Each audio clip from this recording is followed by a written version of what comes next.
السلام عليكم وصباح النور لمتتبعي قناة دولي كيتشن. وصفتنا النهار اليوم عندنا غراتا تاع باذنجان بطاطا بلا فيونداشي، يجي خفيف وبنين بزاف وسهل للتحضير. بسم الله نبداو الوصفة تاعنا. في طنجرة راح نديرو شوية زيت، الطنجرة تاعي راهي صغيرة، راح ندير فيها لا فيونداشي فوق الزيت، نزيدو لها التوابل اللي هما شوية ملح وشوية فلفل اسود، تكتروش الملح لانه لا فيوندا شي شويه. زيدوا شويه فلفل اسود، ونزيدوا عليها بابريكا، فلفل عكري تحبوه حلو ولا حار لكم الاختيار، ونزيدوا عليها سنينات تاع توم، انا درت 2 سنينات.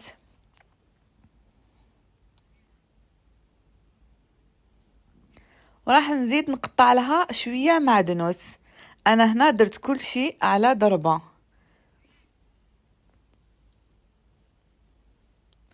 مع طماطم مرحيه، ديروا اذا ما عندكمش الوجده ديروا 2 حبات سكرفدوهم وزيدوهم معها وخلوا كلش يتقلى ونقصوا النار ويطيب على نار قليله.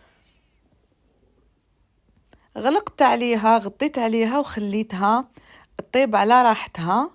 انا يا رجعت لها بعد ما طابت لي، شوفوا كيفاش طلقت الزيوت تاعها، خلوها كيما هكذا، طفوا عليها باش تبقى لنا شويه صوص، يجينا الكغاتا مشمخ شويه ما يكونش ناشف.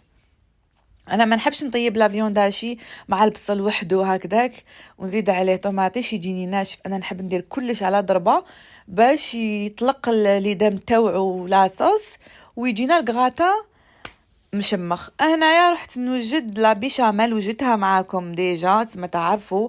احكمت درت ملعقه كبيره تاع زبده كي دابت لي، درت لها 2 ملاعق تاع فارينه وخليتهم هكا نحرك حتى طيب لنا شويه الفارينه. كما راكم تشوفوا ما تخافوهاش كي يكون فيها ليدام بزاف. هنايا زدت لها كاس تاع الحليب ونقعدوا نحركوا لا بيشاميل، لازمش تخليها وتروحي، يلزم عليك تقعدي قدامها وتقعدي تحركي باش ما تديلكش طبقه من التحت. زدت لها شويه ملح، شويه فلفل ابيض، اللي ما عندوش يدير فلفل اسود عادي، درت لها شويه فلفل ابيض يمد بنه رائعه، واللي عندها جوز الطيب تاني دير لها، انا ما حبيتش ندير لها اليوم.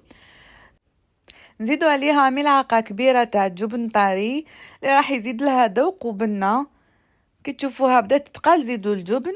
هنايا دوك يذوب لنا الجبن،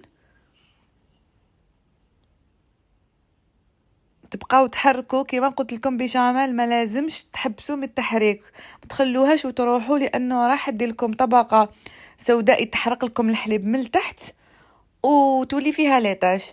انا بعد ما كملتها غطيتها وخليتها تبرد، رحت نستف الكغاتا تاعي اللي كنت قطعت البطاطا دائريه هكذا وقليتها، والباذنجان تاني بنفس الطريقه قطعته دائري وقليته كما راكم تشوفوا. هنايا ستفت كامل البطاطا تاعي كطبقه اولى وزدت عليها الباذنجان فوقها، يعني طبقه بطاطا طبقه تاع باذنجان. من بعد نجيبوا هذيك لا فيونداشي اللي طيبناها ونفرغوها فوق طبقه تاع الباذنجان.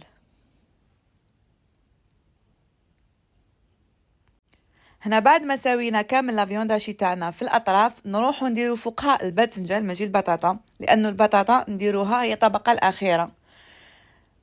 راح نستف كامل الباذنجان تاعي فوق لا فيونداشي ونزيد نستف بعدها البطاطا،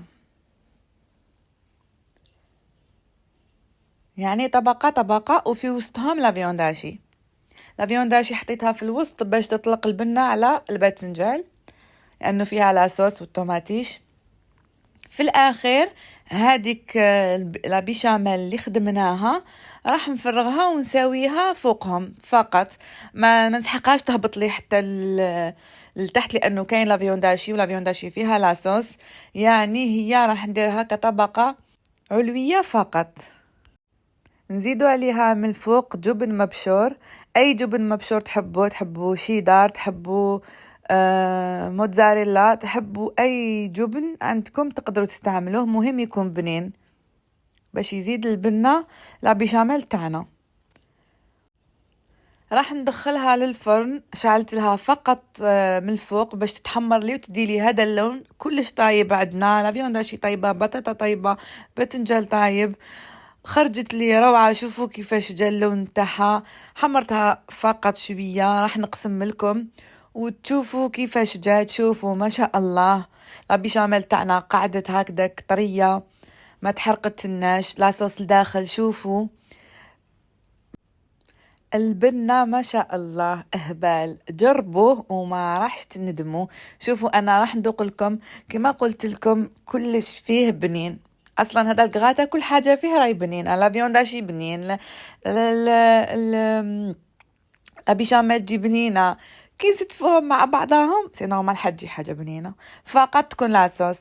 كما قلت لكم اذا عجبتكم وصفه تاعي وطريقتي دعموني، ديروا لي جيم، بارطاجيوها مع حباباتكم باش تكبر لمتنا، وفعلوا الجرس باش نلتقي في وصفات جديده ان شاء الله. سلام.